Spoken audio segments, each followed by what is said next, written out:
Good morning, ladies and gentlemen. I'm meadsyreplays. Welcome back to the channel. Now, in today's video, I wanted to make a video with one of my favourite tanks at Tank Fest. Yes, Tank Fest was the weekend just gone. We had a great time meeting Wargaming, obviously meeting the players, doing a live stream. It was mega fun. Now, my favourite tank at Tank Fest isn't what you would think. It is this tank right here, the Tortoise. Yes, the Tortoise is one of my favourite tanks at Tank Fest because we know it's big. We know it's big, but you don't realise just how big this tank is. I mean, look, this is my foot compared to how big just one side of the track is. Yeah, it's I think each track is like a metre wide. Absolutely massive. So yeah, yes, it is big in game, but you don't realise just how big this tank is until you see it in person. So let's have a look at the Tortoise in game. Look at this tank in game compared to what it is in real life. I mean, Wargaming have done a pretty decent job. I mean, I'm not going to lie. It looks pretty much the spitting image along with the hatch, the gun mantlet. It really does look the spitting image what it does in real life. So, yeah, I mean, I don't mind the Tortoise in game. I really don't mind it. It could be better in my opinion. There's some things about the tank that I really hate. One of those that I'm a true believer of is that armor profile. It's a massive tank with massive amount of armor, but it's not actually heavily armored.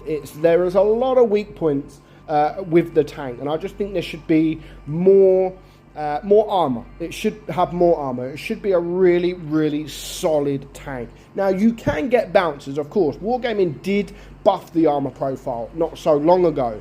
So if you do get your angles, you really can bounce some shots. Of course, it is a difficult tank to play. It hasn't got the armor. Well, it has got armor, but it depends on how you are angled.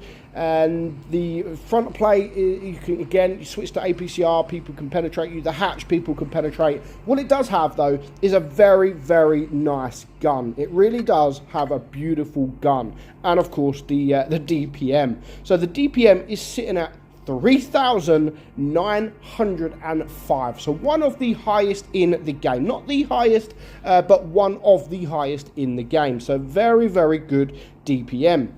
Reload is just 6 seconds, 6.1 seconds, nothing, absolutely nothing in it. Penetration, you got 259 on your AP, 326 on your APCR, 120 on your HE. Of course, it's a British tank, has that HESH, not the pure HESH that we always see, but it has the higher penetration, so 120 on your HESH. You can run calibrated shells. I mean, I don't run it with this. You could to make that HE a little bit higher, but I just prefer running it with the rammer, to be fair, to get that DPM, because it really does make a difference. So you've got a 400 alpha gun, again 400 alpha every 6 seconds. So the gun is fantastic, the DPM is fantastic, the speed and the armor not so great.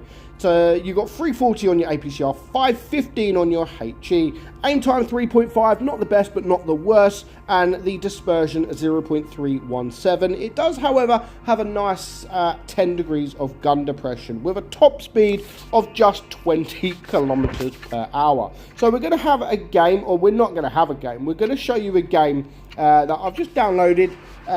It's when you're against tier 8, of course, this is a really fantastic tank. But if you get caught out, even with a tank with this much DPM, even with a tank with this gun, even with a tank that you are top tier like this, you can still get caught out. But because it hasn't got a turret, it's so slow, there are plenty of opportunities for the enemy to be able to get to the side of you, get to around you, get behind you. You need to make it difficult for them. Now, do I think that this tank is a campy tank? No, I don't. I mean, you can play it like a camping, because especially maps like this map, for example, if you go into the middle or if you push with the team, then it does actually take you a while to get into game. Where if you've got a good opportunity to sit at the back, On something like Dead Rail maybe, then of course you can farm a lot of damage. Now, I don't really like playing it like this. If this was me, I would probably be sort of where this Tiger 2 is, around there, because you do have that 10 degrees of gun depression as well. Yes, you have the weak hatch, but when you're using 10 degrees of gun depression, you can actually get quite a few bounces. And this is what this guy's going to do. However, he's not going to use the gun depression. It has 10 degrees, but this guy's not going to use it. He's going to play it a different way. And he's going to play it like a tank destroyer way. And that is sat at the back. Let your team spot and farm as much damage as you can, which is okay in a tank like the Tortoise to do, because you do have that DPM. Every 6 seconds you can fire that gun. So let me just turn that down a bit. And if you're not spotted, the enemy will be wondering, like, what the frick is hitting me? It is really frustrating because I don't know where they're hitting me.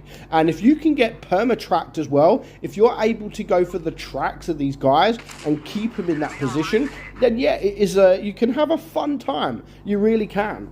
But again, it's not immortal. It is a tank that has its weaknesses, and you've just got to watch out for that, especially when your team doesn't really do too much. So currently they have 2 tanks down. He's still doing the damage here, just over almost, I think he got that shot, so he's on around 2,000 damage. So 2,088 on the side. Did he get the blind shot? I'm sure he did. No, he didn't get the blind shot. I think he bounced. So, and look at this. I mean, when the enemy are in the open, even now it's a 2 versus 6. And I'm watching this thinking, this guy can still win. And he can still win because of one reason.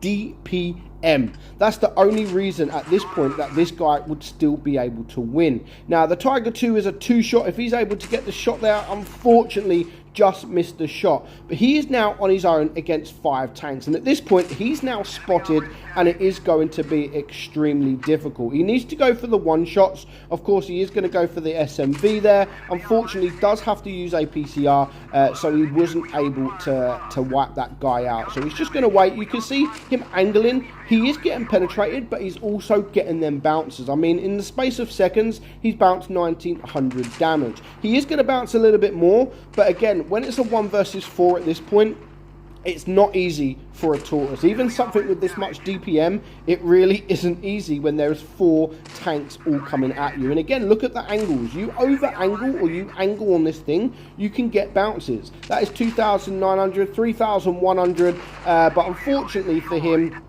the time's got to come to an end.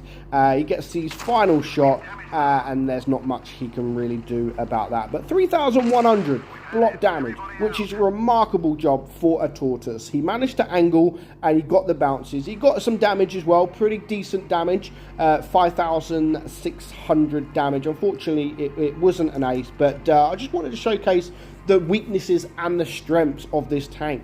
I really, and I've said this years ago, I really want to love this tank. And it is one of those that when it goes in your favor, you love it. When it doesn't, you absolutely hate it. I'd love to see it get really, really strong armor. Whether that means that you're going to lose some DPM, but I would just love a tank to have, this tank in particular, just to have much more armor, like much more. So they can like only penetrate the hatch, or they can penetrate just the lower plate or something like that. I don't think it'll ever happen. Maybe it will make the tank overpowered, who knows, but I'd love just to see them try it, but I don't think that they ever will. So let me know your thoughts on the video. Have you ever seen the Tortoise in real life? Have you ever been to Bovington Tank Museum, and have you been impressed by the size of this tank? So let me know in the comments below, but for now, hope you enjoyed it, guys. I'm Meadsy, and I will catch you all soon. Bye bye.